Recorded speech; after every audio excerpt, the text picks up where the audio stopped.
Greetings, everybody. We're back. Vinyl with Taste, episode number blah blah blah. And I'm OldSkool Pat. Greetings from Earth.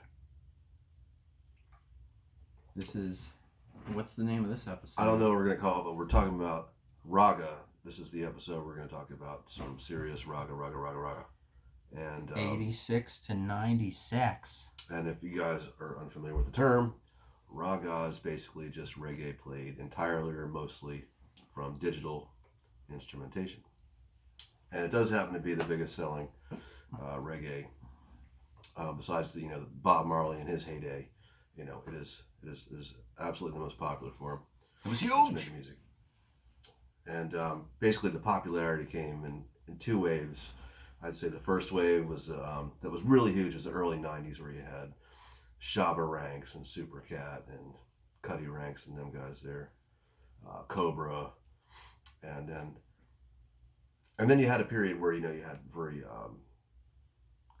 prolific and successful dancehall stars like Beanie Man and Bounty Killer. But ultimately, and we're not going to get into it this episode, but you're going to end up in the early 2000s with the explosion of the international stars like Wayne Wonder and Sean Paul. So for this episode, I've got a bunch of CDs and Neil's going to supply the vinyl. That's right. Yeah. I want to start off with this one just because it's right here. This Jammies Dancehall 85 to 89 Part 1 on the Dub Store label. Nice. So these are all 2 CDs right from Japan. You got the little OB there and shite. Wow. So they always, the Japanese, they love their reggae and their dancehall, Jammies was, he was undisputed king of the dancehall. I mean, the raga era, 85, 89, he was totally on top. And I mean, Slang Tang is acknowledged as the first, raga smash in Jamaica. That's right. And I got a Jammy compilation too. This one's King Jammy Man and His Music. Volume, what are they calling it? Volume 2, computer style, but this is on the Ross Records from Washington, D.C., and it's got a lot of his huge, important early hits, Under Me Slang Tang, Pumpkin Belly, Tenor Saw. It's got Nitty Gritty on here, Pinchers Doing Agony, Admiral Bailey, Lieutenant Stitchy, Admiral Tibet. Probably Wayne Smith is on there. Yep.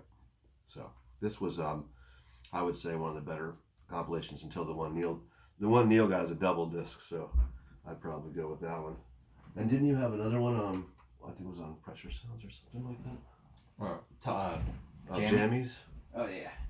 Yeah, go hold that one up. And it's definitely the 3-disc This is slaughter. the 3-disc reggae anthology of King Jammies, Roots, Reality, and Slang Tang. And I want that. It's a good one. The DVD is especially good. Oh yeah, that comes with the DVD. Was it for the DVD alone? Yeah, they're outside, and Ninja Man is just DJing in the street, and it's just so hard, man. Even the kids still to this day, I shit you not, as someone that still listens to dancehall music, they still respect him. Yeah. Like he's on Fully Bad's Instagram, like a video of him and stuff. So he's still, I mean, he's in jail now, but he went back, and that's a whole nother story that we'll get to. I think we should do an artist spotlight on Ninja Man. Yeah. He's not dead, but do you really have to be? That might be a rule? No, this is Ninja Man anthology on BP. Hey. There's a double disc of Ninja Man, who was arguably Shabba Rank's biggest rival. Mm-hmm. And completely essential there. Yeah, I think he was bigger in Jamaica because he didn't hit here because of the lyric. A lot of love songs. Yeah. Like hey, you got to come back in the frame, buddy. You're just leaving me. I got to have the handsome one here. All right. Keep going back to Jammies.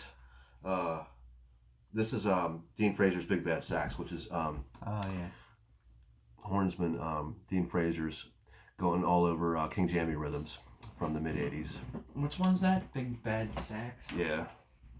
I guess you could say Dean Fraser was to the horns in the mid 80s like Roland Alfonso and those guys were back in the Yeah, this I like. 60s and 70s. I got this one. Dean does Bob, or Dean plays Bob. Oh, sweet. So this is this is probably not 94. So you know, I got this one from Ernie. Nice.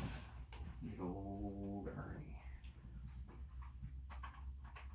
Keep it rolling. Okay, this is tribute to Nitty Gritty. Nitty Gritty was being a dancehall singer of the early Raga era, 85, Dancehall Fever all the way, Trials and Crosses. This one has all his hits for jammies, like Haganami Minty. Well, it doesn't have all of them, but it collects a lot of them. Yeah. 14. That's a good one. I don't have that, but, you know, maybe in the future. Remind me to take a picture of that. Yeah.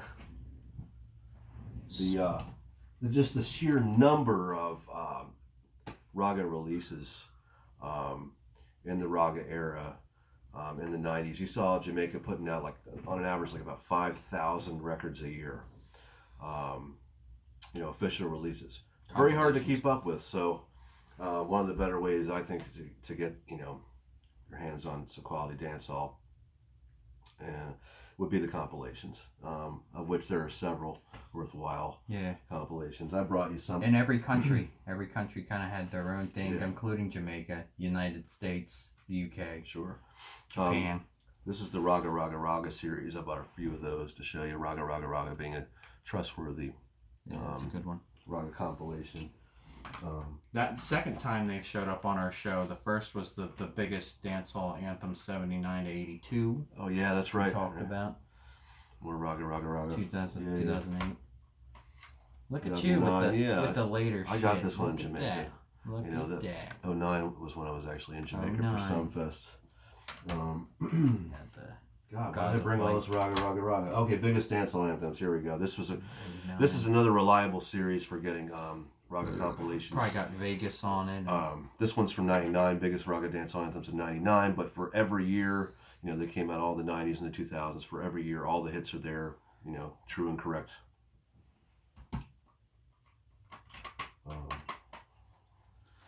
This is Raga dancehall anthems 2005, and I got 2007, and I got 2009. I just was grabbing stuff, obviously, but I'm in Neil's house right now.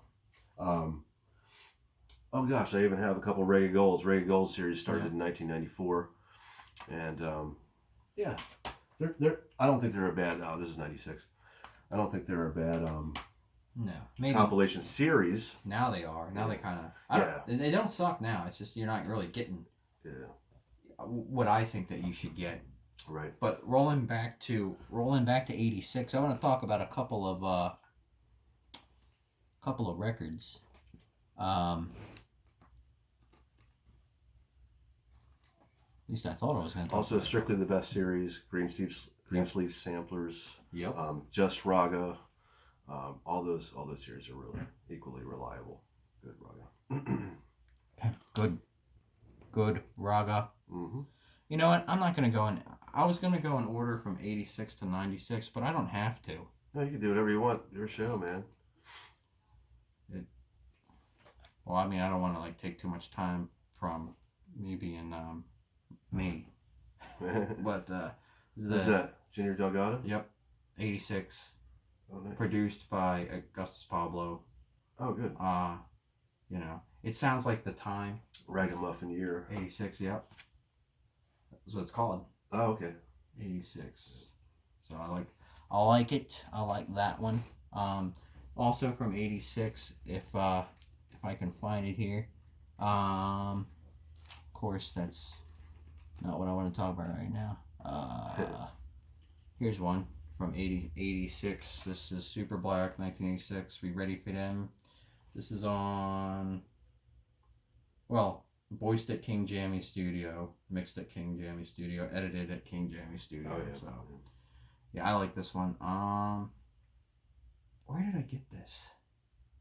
I fucking don't remember. But yeah, he was a popular DJ at the time. Just didn't. Oh yeah.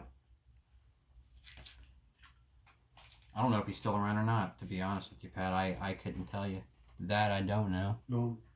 Jammies started out working under the tutelage of King Tubby's, so I brought King Tubby's This is a King Tubby's Sound Clash, volumes 1 and 2, which is sort of King Tubby's swan song, because he was murdered, shortly around this time. But this is, he ran the label, and he had, producers working underneath him.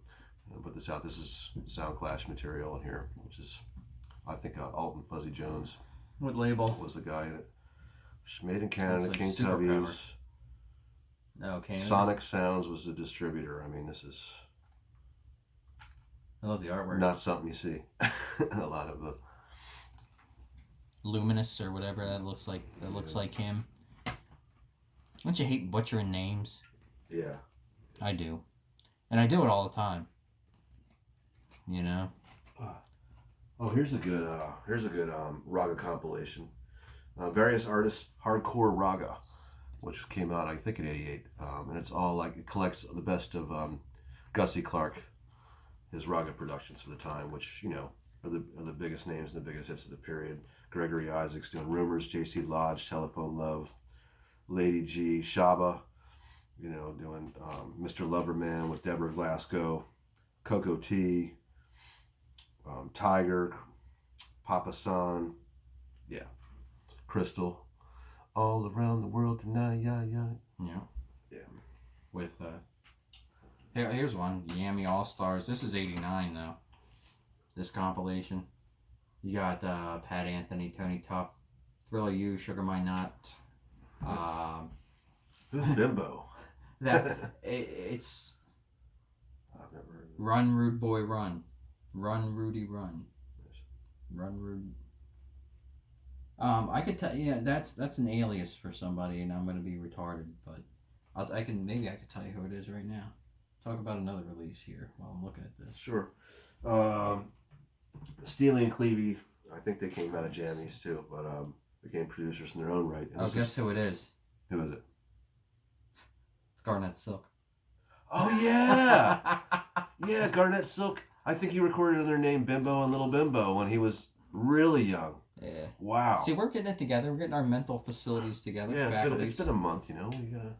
So, getting our mental facilities. Good old Flushing. The Steely and Clevie I brought you was where they played Studio One Vintage, and it was a really big release at the time, containing as it did the updated version Don Penn did of "You Don't Love Me," which was featured in a car commercial, and then it became a worldwide smash. It was huge. But the whole CD or album is great. I mean, and they're really good raga producers / instrumentalists.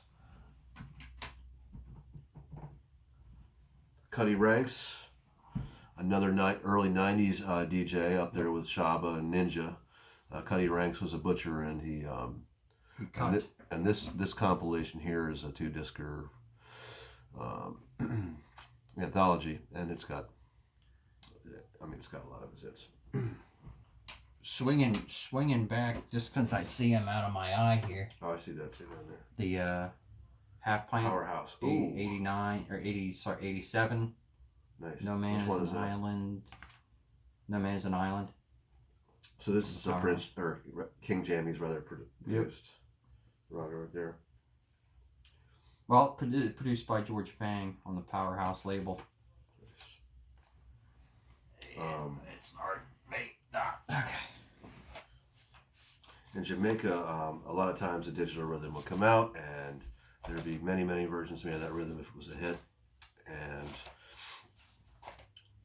what this eventually led to is the release of one rhythm albums, for one, where the same backing track would be utilized or slightly produced for different versions, whether it's a vocalist or a DJ. I brought an example of a mega mix album, which is where it goes one step beyond the one rhythm album to seek all the tracks together into one long mega mix song. This is Arabian Jam. Huge in the mid '90s. Yeah, and there was a ton of them. Yeah, there was. Pepper Seed Jam was huge. Arabian Jam here. And do you remember when you can get those? You could get them for like $3 at one point. You know what I mean? Because there were so many of them. Right. Yeah. But that's how I heard a lot of stuff. That's how I heard of Merciless for the first time. No kidding. And he was just killing it on those fucking things. Can I talk about a couple raga singers of the raga era? I gotta include Beres Hammond, the man. the legend. This is Can't Stop a Man, and it's a double disc. Yeah, tongue cancer. Retrospective on VP with, you know, all of his hits from the 80s into the 90s, from his, you know, What One Dance Can Do, which is like his breakout hit in the raga era, all the way through the hits of the 2000s. Coco T started with Jammies, huge singer in the dancehall, or excuse me, raga era, and the one I have here, I brought "Come Love Me." It's one of my favorite Coco T albums, and very exciting live raga dancehall performer, Coco T. Sanchez. Oh yeah, Sanchez. What a huge singer in the 80s that was. Man, he's still out. You know, yeah. He's still putting Sanchez them out. Still kicking. This one is singles out. This is called The Best of Sanchez, but it was like, you know, he was still going after this. But this collects a lot of his early hits from the 80s into the 90s. That's a good one. Like "Don't Diss the Man," I think would be the big 90s hit on this. Oh, here's the shab I brought. Cool. Well, I brought "Golden Touch." Not a lot of people talk about this album, but this is one of my favorite shab albums. So, Out on Greensleeves, 1990. Shaba on top, the reigning king DJ of the time. so speaking of Shab, I think we should talk about Ninja, but I don't even know what to show. Yeah. Because I mean, what era? What era? He had so much between '89 and. He did. He started out in the 80s. I'll just show what I think is what I like, the art I like the best. I did the anthology, but yeah. There's the Don Badman. Oh, nice. That's a good one. I like that one because it's just like so much material. Yeah, look at that. It's packed. How many tracks are on this? I don't know. 20. Nice. It's a good one. Probably got that from Ernie. Produced by Lloyd Dennis. Okay. Ernie B's. Which reminds me, I have a Millions of Records, which is what Ernie B's doing now. I got a flyer for you so you can check it out. Like, look them up. Cool. On the interweb. And I'll just do this one just because, you know, I don't want to. I could do a whole show talking about Ninja Man. That one, Yeah. They put this out in Japan too, actually. But that was ours. Moved from here, Ninja Man. That was our VP release. Oh yeah, I see that. VP. Nice. And then just to do one more, just because I have to talk about this one. I know what you're saying. I got all the. I mean, I think I have every Bounty Killer. So all score. Oh, nice. Yeah, that one. That's a Japanese. I see this is a numbered edition. Oh yeah, can't find that one anymore.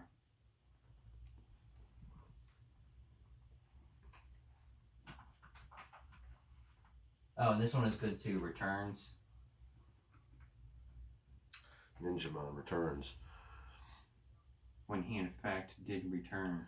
Which return was this? Because I know he came back in the. and there was another one called The Returner. Huh. Well, he didn't he come back and like do like a gospel thing for in the 90s for a while? Yeah, but that was short lived. Oh. The Brother Gorgon stuff. Also in the early 90s era, you had the emergence of DJs like Buju Banton, which talk about him. This one just collects, you know, the early Buju Banton, pre, Rasta conversion Buju Banton with massive hits. Buju Banton. So then here's Voice of Jamaica. Show that one. Oh yeah. So here you go, same period.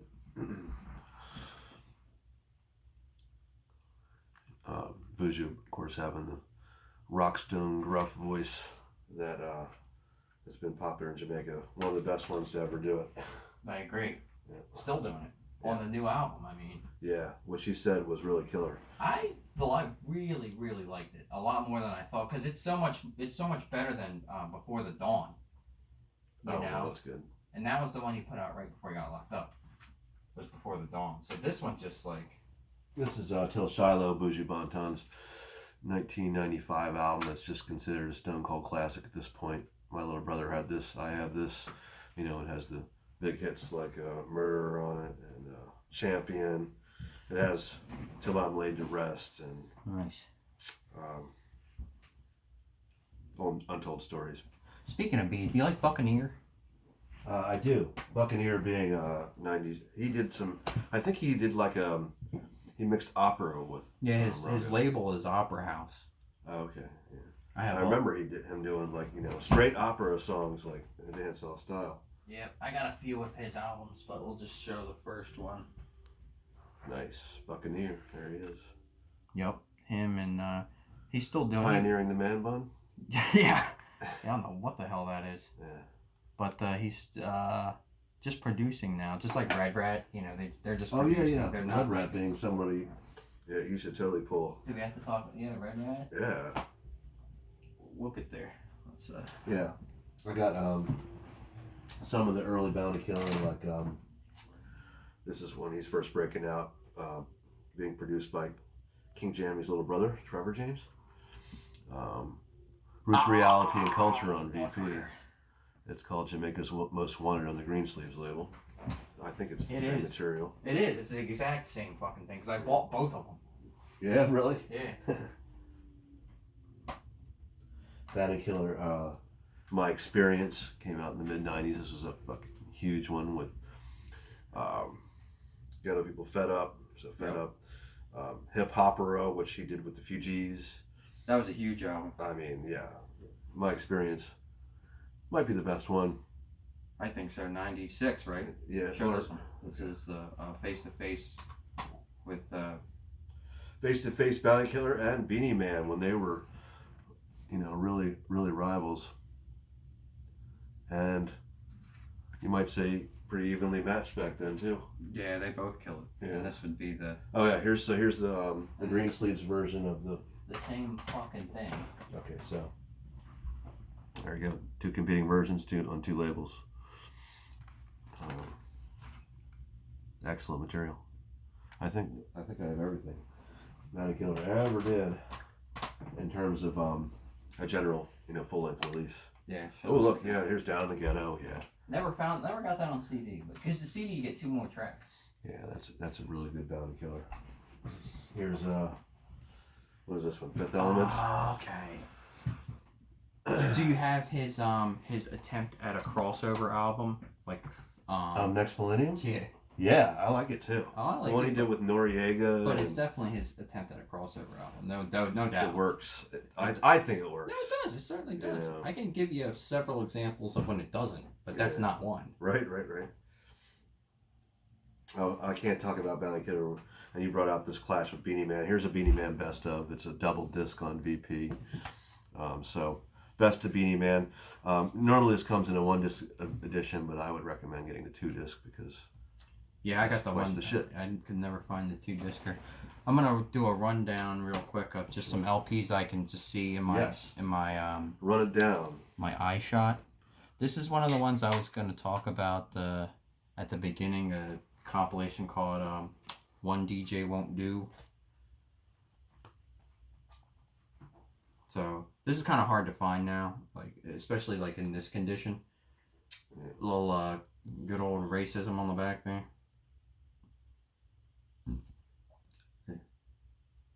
The artist. Oh yeah, that very famous artist. That's freaking hilarious. Come on, man. I don't care. It's got Cuddy Ranks. It's got Pink Panther, Black Rankin, U Brown, Super Chick, Johnny P. Wow, nice. So that would be the highlights.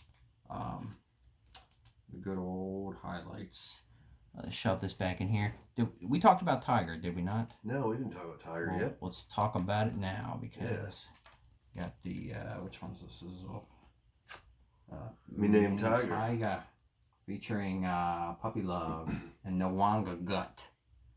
Boom. Let's get busy. Very original, vocal stylist there with Tiger. I mean. Yeah, he had a horrible motorcycle accident. Not to belabor the point, but I think his vocal cords were crushed. Yeah, he still tries to kind of do limited performances now, but it's definitely not where he used to be. So talk about Zebra, because Zebra kind of theft the man's style. So look at that, that's beautiful. This also came out in Japan. This is he hosts it, so it's pretty cool. You got Tenga Stewart, Roman Stewart, I think they're brothers. Terra Fabulous, who's freaking awesome, and Nadine Sutherland. Nice. These are all like music videos and stuff, and there's like a live dance, and he's like, you know, Tiger's kind of like, you know, giving a good narration, if you will. Here's one, Carl Meeks from 1988, real early VP record. It does look early. And this dude could he could mime pretty much anybody that was popular back then at that time in the dance hall. So, you know, a lot of tracks kind of he can make his voice sound like Barrington Levy, or he can do more of like a rough dance hall sound as well. Believe it or not, Tantra, Metro, and Devante here. Oh, nice, sweet. This is their. I mean, this is a bit later for the program we're doing right now. But Everyone Falls in Love was a huge monster hit in Jamaica. Say Woo Wee was a huge monster hit, and the whole album sounds good. And they are also able to, you know, imitate anybody they want. Sure. But speaking of which, so I have to pull this out now. With Peter Metro with Tonto Metro. Oh, nice, dude. 80, 86. So, you know, he was young as fuck when that came out. Yeah, definitely was. Pinchers. You mentioned Pinchers. Yes, he was a big artist for jammies. This is my favorite. Agony. Agony's on there. Yep. Don is Don. Hell in Harlem. Oh, nice. No Ice Cream Love. Boom. What's this? Is It's gotta be jammies. Yeah. Yep. King Jammy at Dynamic Sound. Yeah. Sweet. I wanted to show you all this one. This is a huge crossover album, and in the early '90s, a lot of people bought the Super Cats Columbia debut. Which again, though, Don Dada. Again, crossover albums back then were just so much better because those are all popular Jamaican rhythms still. They were, and they were smart enough. Columbia was to stick to the dancehall material that he was, you know, famous for in Jamaica. Well, that's what they wanted to hear back then. You know, probably super popular in like cities like New York and stuff. It was, yes, it was. We'll just do this real quick. The Gregory Peck from '87. Nice. Neil busting out the vinyl. Oh yeah. I like the old Western artwork on the back. His little Mike gun holster. These all look very expensive. Yeah, they were. But you know, all you gotta you just keep an eye out for that deal, man. Yeah. And eventually you get it. So you know, we have to talk about Barbara Flyers. Boom. Lots of covers on that. Dynamic Sounds again. Producer Lloyd Dennis. See, I gotta put these in alphabetical order, dude, because I've just been driving myself insane. Yeah, I mean, I have everything alphabetized, like I got my CDs alphabetized. tapes, records, CDs, the whole thing. We talked about Josie Wales, I'm sure, already. But not in the Raga era, so. Well, Stitchy. Oh, we got Stitchy, nice. This one's cheap. This one's like $5 I found. Is that a Jammies one? Because he was. This is yeah, King Jammies, published Third World Music. Nice. Oh yeah, it's got Wear Your Size on it. That's a pretty funny song. It's a good album, man. Yeah. Broad Hips, Bible Story, Wear Your Size, Father Beat Mr. Hot. Major Mackerel, just because he's freaking awesome. Nice. That's an early one. It took me a while to find this one in particular. Like spell mackerel. the famous spellers, huh? Now run down, man. Yeah, this is really good. He looked nothing like that by the time he passed. Dude, he was and from what I've read, he was pretty wild. I mean, he was no Gregory Isaacs wild man, but he was still pretty wild from some of the stuff I've read before. We're gonna do This Is Twitch from, did I write that down? I don't believe that I did, but this is 92. I like this one a lot. Twitch, Tender Touch. Boom. Tender Touch from Twitch. Man, I've listened to this in many a fortnight. Nice. And then, you know the one named Dominic, right? Yeah, Dominic. I did that song called Boy George for Jammies. Yeah. Hey, this one was hard for me to fucking find. Oh yeah, look at that. This is just super underground stuff. This is all Shut produced by down. Taxi Gang, Sly and Robbie Yeah. here. This is the better one. The one, son of a bitch. The one that everybody knows though is right here. Okay. Of course, that's not. What the fuck is this? This is Oh, Lethal Weapon. Good Cuddy Ranks album. Cuddy Ranks. The The chopper. Butcher. The stopper.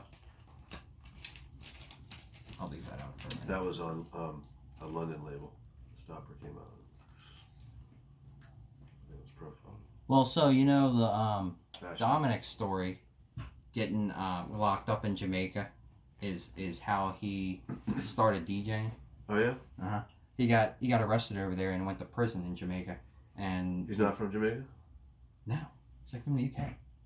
He was over there like as a journalist or something, and he got into some Oh, trouble. you're right, yeah. And he got arrested, and they, I guess he started chatting lyrics in jail, and they all went ape shit over it. So when he got released, first thing he did was go record.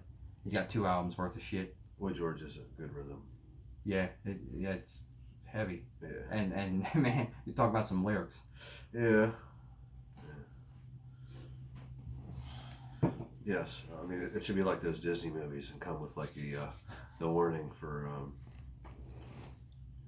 Disney movies? What are you talking about, man? I mean, and rightfully, Disney puts warnings on some of its older movies like Peter Pan and Do they? Dumbo. Yeah, because there's racist shit in those movies. What are they? What are the rate? What are the What do they? What's the warnings? Peter Pan, has the red-faced Indians. Well, I know that, but all that. what's the warnings? I don't remember like ever seeing that. Well, they just toughened them up. They started out saying, this movie has some outdated cultural references in it, and they ended up now saying, this movie has, we're clearly racist sentiments in it. Yeah. We're only leaving them in to preserve the artistic integrity or whatever they're saying. Gotcha. If they don't edit them out entirely. So we got a few minutes left. I want to show a couple of tapes before before it's too late. Mm-hmm. We got just the Wicked in a Bed rhythm tape to show that compilation. Nice. Lord mercy. Wicked in the Bed though, which is I think like in 1988 hit by Shaba. This is the whole one rhythm treatment. And this Bam Bam rhythm. Ooh, the Bam Bam. Nice tapes. Look at that. And then we got another gravel stone voice DJ with his hit album Ugly Lover from Ugly Man. He had a hit Ugly Man. Computer Voice. Nice. Yeah, these are some great cassettes. And I always liked this one, even though it was late, from the Nighthawk album label. Oh, okay, Nighthawk, St. Louis, Missouri label. Yep. Winston Jarrett and the Righteous Flames, Jonestown. I always really liked that one. Some glare coming off tonight. Because it's hot. Yeah. And then there's always room for... Oh! I'm not even going to talk about that one. I wouldn't talk about this because I always like this Perry album with 90 The Observer, Lord God music.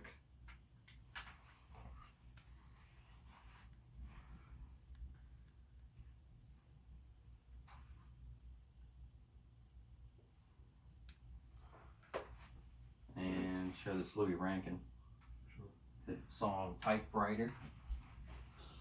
Louis Rankin, Showdown. What did he die from recently? Car accident? It was a car accident, right? Louis Rankin? Yeah. I don't know. I believe it was a car accident. This is 92 here. 92, man. That's the height. Yeah. Not corny at all. 1995. Johnny Clark. You Wow. could still belt it out, man. That's why I like some of these old time singers, because they could still belt it out. Funny Stryker Lee's principal hitmaker, Johnny Clark here.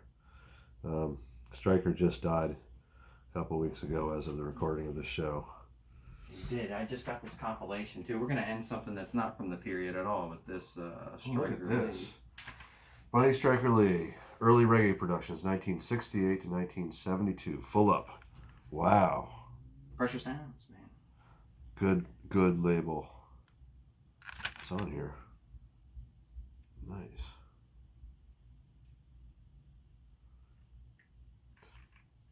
Yeah.